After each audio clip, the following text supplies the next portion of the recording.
Welcome to the Learning Pines YouTube. We hope this video helps. You start by preparing both ends. Switch the FZS V3 ignition to on so its head unit powers up, and make your phone discoverable in Bluetooth settings. You do this because the bike system only scans when powered. Leaving it in ACC may not broadcast.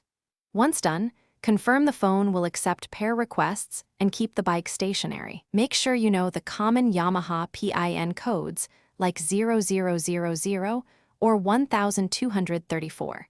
Having them ready speeds the pairing. You now initiate pairing from the FZS V3 interface. Navigate the instrument cluster menu to Bluetooth, then choose Pair or Add Device. The bike will start advertising a device name. Note it. On your phone, scan for available devices and select that exact name. The devices exchange a PIN to authenticate. You confirm the PIN on both sides when prompted because this prevents accidental connections. If the phone asks to allow contacts or media access, accept to enable full functionality. You finish by verifying the connection on both the Yamaha cluster and your phone. Look for a Bluetooth icon and connected label. Then run quick tests. Play music or place a short call to ensure audio routes through the bike system and microphone works.